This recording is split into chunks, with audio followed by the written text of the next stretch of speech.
যে মুরগি আগে না ডিম আগে এরকম হয়ে যাচ্ছে। ব্যাপারটা আগে আমি বারবার বলছি বাংলাদেশ আগে, যে বাংলাদেশকে ভালোবেসে একটা ভাত দিয়ে করা যায়, বাংলাদেশকে ভালোবেসে একটা গোলাপে এখন ট্রেনে করা যায়, বাংলাদেশকে ভালোবেসে কষাই করা যায়, সুন্দরী করা যায়, যেখানে দেশের মানুষের কথা আছে। আমার বাবার, আমার আমজাদ হোসেনের ক্ষেত্রে বলছি, উনি যেহেতু মুক্তিযোদ্ধা ছিলেন, উনি যেহেতু বাংলাদেশ জন্ম নেবার আগের একজন মানুষ ছিলেন, উনি এবং মুক্তিযোদ্ধারা যখন বাংলাদেশকে জন্ম দিয়েছে তখন তাদের পরিচিত অনেক মানুষই বিভিন্ন মতবাদে চলে গেছে। এটা আমার বাবারই কথা। তো আমার বাবার কাছে যেটা আমরা পেয়েছি যে বাংলাদেশকে ভালোবাসলে আমার শত্রু হোক, আমার বন্ধু হোক, আমার অপরিচিত হোক বা পরিচিত হোক, যারা বাংলাদেশকে ভালোবাসে তাদের সবাইকেই আপন করতে হয়, ভালোবাসতে হয়। এই ক্ষেত্রে হয়তো বাবার এই জায়গাটা হয়তো অনেকে বোঝেন নাই।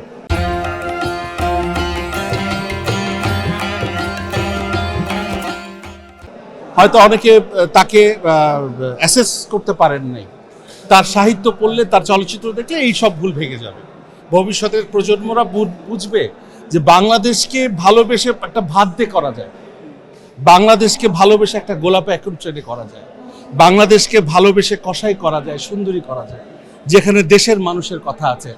যেখানে আমি যদি এখন ভাত চাইতে গেলে এটাকে কেউ, আমার কাপড় নাই, ভাত নাই, আমরা প্রান্তিক জনগণের কথা না ভাবি, সারা বাংলাদেশে কোটি কোটি জনগণের কথা না ভাবি, শুধু শহর কেন্দ্রিক চিন্তা ভাবনাতে উনারা ছিলেন না। উনারা পুরা ৫৫,৫৯৫ বর্গ মাইলের মানুষদের কথাই বলতেন। তো সেই জায়গায় প্রান্তিক জনগণ, যেখানে অনেক মেধাবী মানুষরা লুকিয়ে আছে, যারা হয়তো সুযোগ পাচ্ছে না, এদের জন্য তারা অনেক কষ্ট করেছেন, তারা শ্রেণী সংগ্রাম করেছে ছবির ভিতরে। সেটা হয়তো আমাদের একটু সময় লাগছে, আমরাও পারবো। আচ্ছা, রাজনীতি একটা নীতি। আমি যেরকম নিজেকে খুবই সৌভাগ্যবান মনে করি একজন মিডিয়া কর্মী, একজন চলচ্চিত্র নির্মাতা, একজন নাট্যকার, একজন লেখক, একজন গীতিকবি হিসাবে আমার পেশাকে আমার ভালোবাসা উচিত। আমার পেশাকে আগে খুব বেশি ভালোবাসা উচিত।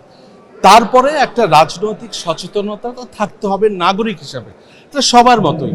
কিন্তু আমার কাছে মনে হয় যে কোথায় যেন একটা অগোছালো ব্যাপার চলছে, যে কোনটা আগে, মানে আমি একটু মানে হাসির মতোই বলি যে মুরগি আগে না ডিম আগে এরকম হয়ে যাচ্ছে।